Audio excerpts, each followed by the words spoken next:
రికార్డులకి care of address box office కా అసలీ boss తనే అని మరోసారి ప్రూవ్ చేశారు ప్రభాస్. తెలుగు హీరో కాబట్టి తెలుగులో ఎలాగో రికార్డులు క్రియేట్ చేస్తాడు. నార్త్ లో కలెక్షన్లు వచ్చినప్పుడే అసలు సిసలు మజా అన్న వాళ్ళకి బాలీవుడ్ లో రెండోసారి రికార్డుల జెండా పాతి తన కలెక్షన్ల స్టామినా మరోసారి ప్రూవ్ చేసుకున్నాడు ప్రభాస్. రెబల్ స్టార్ కల్కితో బాలీవుడ్ లో క్రియేట్ చేసిన రికార్డులేంటో let's have a detailed look. Telugu cinema Bollywood లో రిలీజ్ చేయడమే గొప్ప అనుకునే రోజుల నుంచి తెలుగు సినిమాల రికార్డులకు బాలీవుడ్ కేర్ ఆఫ్ అయిపోతుందనే స్టేజ్ కి వచ్చేసింది టాలీవుడ్. ఆ రేంజ్ లో కల్కి, ప్రభాస్ మరోసారి తమ సత్తా చూపించారు. ప్రభాస్ హీరోగా 10 రోజుల క్రితం రిలీజ్ అయిన కల్కి ఇప్పటికీ ఇండియాలో 500 కోట్లకు పైగా కలెక్షన్లతో కంటిన్యూ అవుతోంది.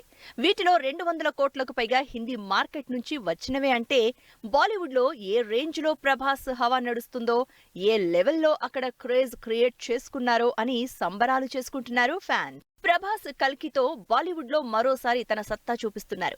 ఇప్పటికే ఆన్ యావరేజ్ రోజుకి 20 కోట్ల చొప్పున 10 రోజుల్లో 200 కోట్లకు పైగా కలెక్ట్ చేసింది కల్కి. తెలుగు డబ్బింగ్ సినిమాలు బాలీవుడ్ లో రిలీజ్ అయి ఈ రేంజ్ రికార్డ్ క్రియేట్ చేయడం అది ప్రభాస్ హిస్టరీలో ఇది రెండోసారి. బాహుబలితో 200 కోట్ల మార్క్ క్రాస్ చేసిన ప్రభాస్ కల్కితో 10 రోజుల్లో ఈ రికార్డ్ ని మరోసారి తన అకౌంట్ లో వేసేసుకున్నారు.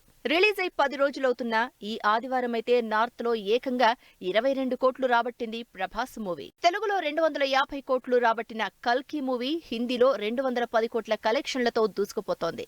ఇక తమిళ్, మలయాళ, కన్నడ కలిపి 55 కోట్ల కలెక్షన్లను రీచ్ అవుతోంది కల్కి. ఇప్పటికే 900 కోట్లకు పైగా ఓవరాల్ కలెక్షన్లతో బాలీవుడ్ స్టార్ షారుఖ్ ఖాన్ చేసిన జవాన్ మూవీ కలెక్షన్లను క్రాస్ చేసేసింది. ఈ మూడో వారంలో లాస్ట్ ఇయర్ బిగ్గెస్ట్ హిట్ అయిన షారుఖ్ మరో మూవీ పఠాన్ కలెక్షన్లను కూడా క్రాస్ చేస్తుందని ఎక్స్పెక్ట్ చేస్తున్నారు. బాలీవుడ్ లో సౌత్ నుంచి స్పెషల్లీ తెలుగు నుంచి సినిమాలు రిలీజ్ చేసి ఈ రేంజ్ లో నార్త్ బాక్స్ ఆఫీస్ దగ్గర ఇంపాక్ట్ చూపించిన హీరో అన్డౌటెడ్లీ ప్రభాస్ అనే అంటున్నారు ఫ్యాన్స్. మరి ముందు ముందు హిందీ మార్కెట్ లో ఉన్న ఇంకెన్ని రికార్డులకి చెక్ పెడతారో అని వెయిట్ చేస్తున్నారు ఆడియన్స్.